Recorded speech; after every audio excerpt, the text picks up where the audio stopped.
Thank you for watching. Thank you for joining. Started this new channel, so super pumped about it.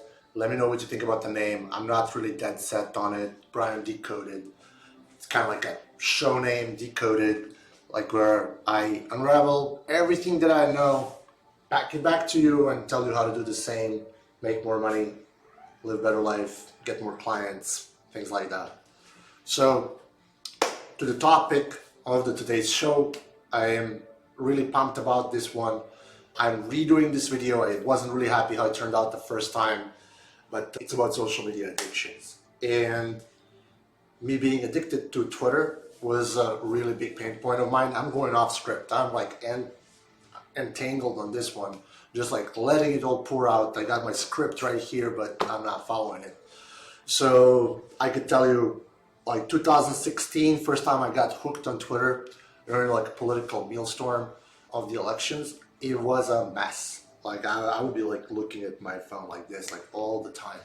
It would suck me into it. I just come back home from work and like how do people watch TV? I would be shit posting on Twitter. It was a mess. Like so many hours wasted. They could have been spent so much better, even if I just rested, right? Because when you're flicking through the socials, whether it's Instagram, Facebook, or whatnot, you're draining your energy. You're like, give me that dopamine, give me that dopamine, and it's exhausting your brain. It's like a drug, and that's why I'm like, okay, let's make a parallel. People that are junkies, they are looking for their dopamine fix the same way with people on social media. The same way. There's no difference, one-to-one correlation. So there is this silent gamble that you make with your attention, right? Only bet you gotta make on social media is the bet of your attention. And you're guaranteed to lose it every single time. There's no winning. The house always wins. The Zuck and Elon are selling you ads. That's the game. You are being pimped out. You are the cattle in that situation. So you have to unplug from the matrix. Basically, that's it. It's not that complicated, right? So each notification is a call for you to place another bet of your attention. You gotta snap out of that. So what's the first thing you're gonna do? Cut the notifications out. You don't need to know when someone DMs you on IG. You don't need to know when someone contacts you on Twitter. It doesn't matter for your real-time well-being. I would say that you could go even further and not just talk about social media, like a smartphone addiction overall. Telegram, social media. Your text messages, social media. It's all designed to hook your attention and get you glued in a phone like this. Like this is a virtual reality goggle. It's there all the time in your face. It's like literally there all the time. All the time. So with that being said, I want to move on to the next step. Like this is how these apps are designed. There's this whole book called Hooked, and it describes how there's these amazingly well-paid scientists that are in behavioral science whose sole job is to figure out which color is going to trigger your attention the most, which action or which type of a notification is guaranteed to hook you in. That's why the whole algorithm was built around it, right? The algorithm to get you hooked and addicted. And your attention is the most valuable possession. If you want to think about the world and how it stands right now, you have to understand that everything is designed to hook your attention and hold it. And you need to take your attention back and direct it in a way where you can capture the attention of others and put them in your own funnel, right? That's how you win in the attention economy. Because you capture the attention, you also give a lot of value back so that you can actually get people unplugged, right? It's very important that you help others hear this message so that they can win their attention back. And with your attention, you can create wealth. So dopamine detox, 6 months of monk mode, you're gonna become unrecognizable. So as you're scrolling through the hamster wheel, your brain keeps busy processing information. So what does that mean? Like, how does your brain process information? It's constantly busy. Busy brain cannot generate wealth. There's no way that you can make money if your mind is processing info all the time. It's exhausting. So you need to be idle in order for ideas to come into your mind. And you also have to consume long form content, as in long videos or long books that have well organized and structured information instead of consuming chaos, one notification after a time. So calming your mind, like that's what you get when you unplug, or like just put your phone down, right? Put your phone down and you don't look at it. That's like one of the main things that you can do. So the companies, the social media companies have this one agenda. Also Apple and Google that are making smartphones, they have one agenda. They built this vicious system that hijacks your dopamine-driven reward system and fueled by likes, replies, and notifications. So don't lose your attention. It's very easy to lose it. You slip and you're back into the wormhole. So there's this statistic from 2016. Just imagine, almost like 8-9 years ago, registers an average 145 minutes a day on smartphones spread over 76 sessions. I guarantee you that today that this number's double. Like for most people, that there's like 200 minutes per day on a phone. Between YouTube, between Facebook, between all the Google searching, responding to texts, says that there's 76 touches.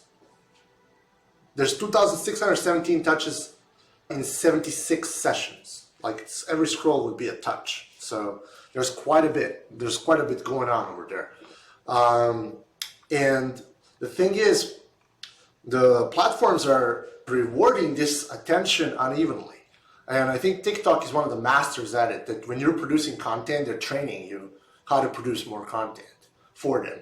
And a lot of people do that and approach that mindlessly, and they get sucked into this conditioning, kind of like a Pavlov's reflex for the dogs, right? People are getting conditioned to just work for free. Social media is one of the biggest shadow works that I've seen in 21st century. The shadow work would be you packing your own bags at a grocery store. Social media is like you're optimizing the algorithm attention for free for the big companies. It's like crazy. And it's a two-way street. Everyone wins, but trust me, house wins more than you do. So like the matrix in your pocket. That's a good analogy in my opinion. So that FOMO, that fear of missing out, that you haven't seen something with social, it's fucking real. It's part of my cursing, but it's real. R-rated content, whatnot. I gotta tone it down for YouTube. I'm probably gonna mute this one out. So let's trade these doom scrolls for triumphs. Let's put some wins on the belt, right? A personal tale of reclaiming attention. So you heard me that I had like a massive issues with the socials, and I mean massive. I think like this first year that I've kind of untangled myself from mindlessly using social, but I allowed myself to become the victim of the platform, and so I'm really regretting it because so much time waste, all my potential like down the drain. But it did help me because my pattern recognition systems were firing up and they were looking what everyone else was doing, and allowed me to start recreating some of these things for my own benefit. So creating content as a primary thing that I'm doing these days. So there's this joy of engagement was there. Like I do genuinely enjoy communicating with people, but the doom scroll aspect of it is like a nightmare. Like 1 minute lost is one too many. So throughout this, I would say it's like I would spend like 4 hours per day on social. That was not insane. Mostly Twitter.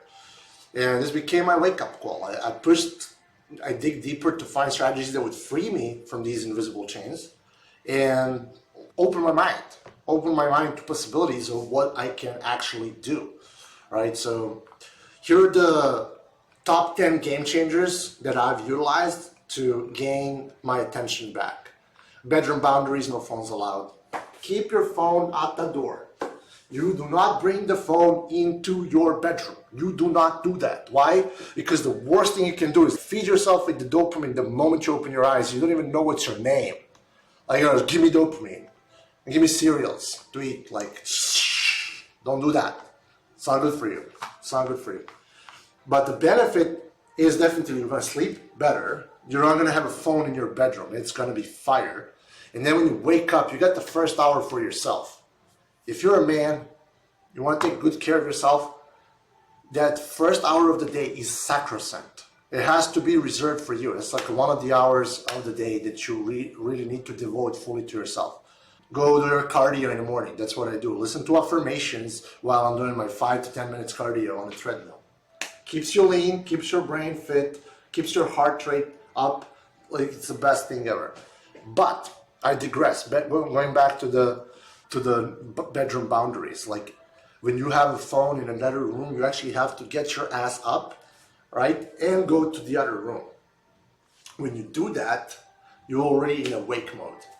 I can't remember how many times, like, just grab a phone and like I'm 45 minutes flicking through the nonsense, answering text messages, getting anxiety from people from asking me things what I want to do. Hey, no one's gonna be upset for you taking 1 hour when you wake up for yourself to have a healthy breakfast, to do the cardio, or do some writing, or do whatever is your most important task of a day before you even get sucked into the wormhole of the internet. Silent mode, phone facing down, it's super mission critical, right? Because this minimizes the number of touch points that phone can deliver to you. You don't even have to get that deep into it. You just, even if you don't turn off the notifications, this is the easiest step, like literally like this. Boom, you can't see it anymore. Put it on silent, you're done. And because I do a lot of work on the smartphone, this was really important for me if I wanted to write on the phone, which I often do.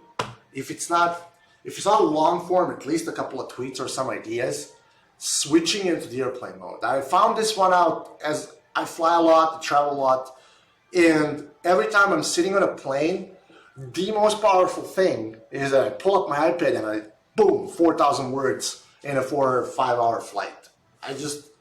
I can produce a lot if I don't have things harassing me.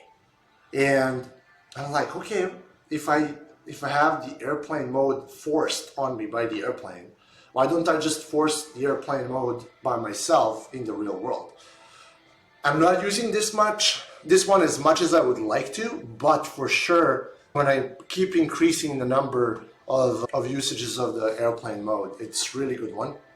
The phone facing down. All right, so I switched this one up. So I'm gonna talk about the phone on the silent mode.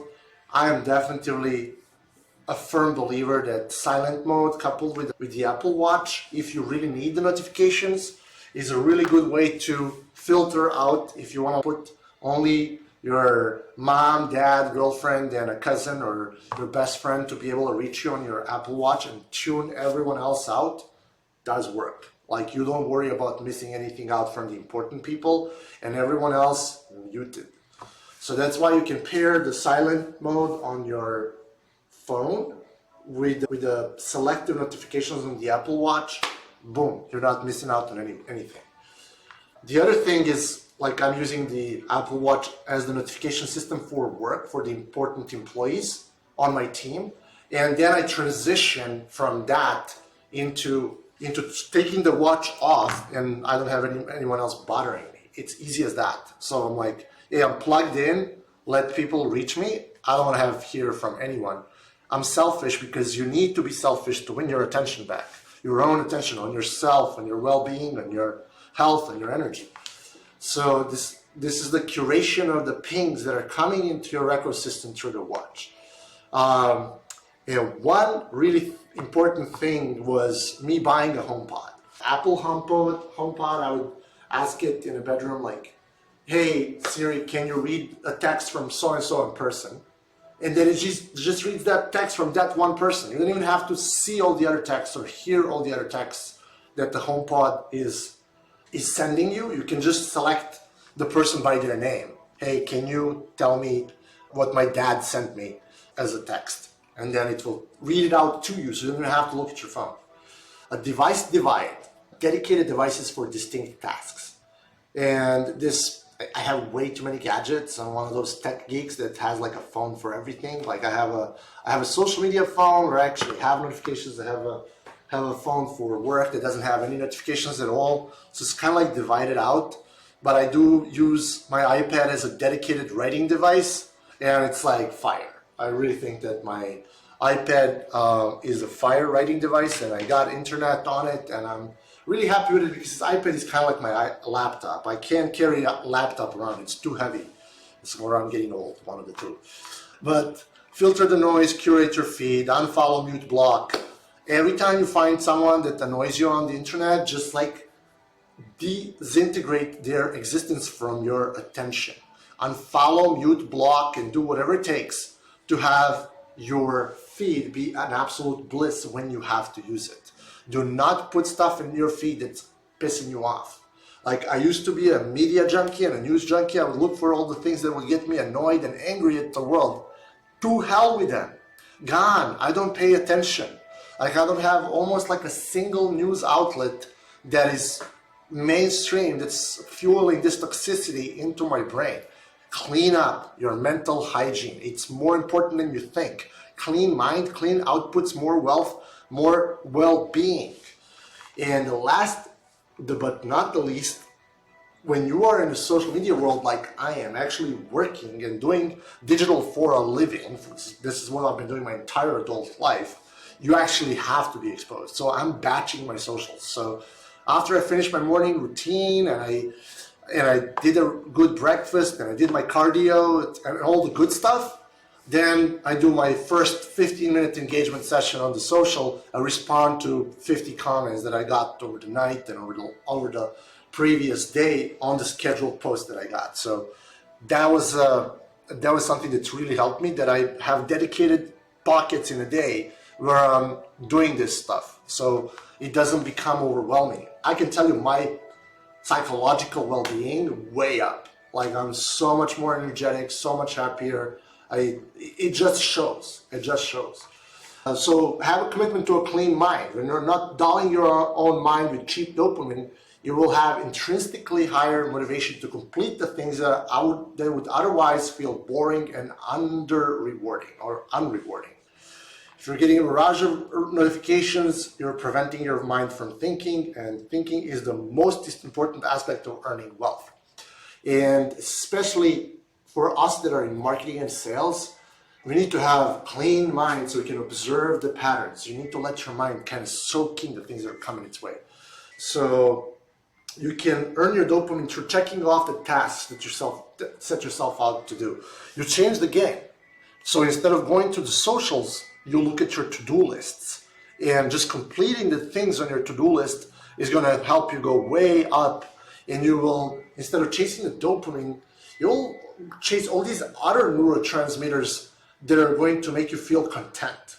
That's going to nail it down for you. You will be able to feel fulfilled. And that's one of the most important things, is that my fulfillment level of how I perceive life went dramatically up. But I probably toned down my smartphone usage by 60%. Like, I went down from 4 or 5 hours down to like hour and a half of unproductive time. So I take a lot of pride in that. And finally, I moved a lot of social media usage to the computer as opposed to the phone, and that helps as well. Given that it's practically impossible to close the loop between your goals and dopamine centers, if the reward centers are firing up all the time, you breaking this loop of chasing your own tail will let you pursue your own projects and goals, which will put your life on a trajectory of success. Given that 90% of people are sleeping on this, everyone's mindlessly scrolling. Go through the metro, look at people on the traffic, like sitting in a car while driving, flicking through the phone. Like, you just jumping out of this one, breaking this cycle, you are ahead of 90% of people out there. So that, my friends, was my first YouTube video for this channel. I moved from the company channel to this one, and I hope you enjoyed it. If you did, go to conversioninsider.com, subscribe to my newsletter, hit me, reply, like, leave a comment, say hello, follow me on Twitter, and I look forward to talking to you and responding to your comments. And if you need help to break your social media addiction and you think I should do another video on this, do let me know. I look forward to talking to you and seeing you on the next video.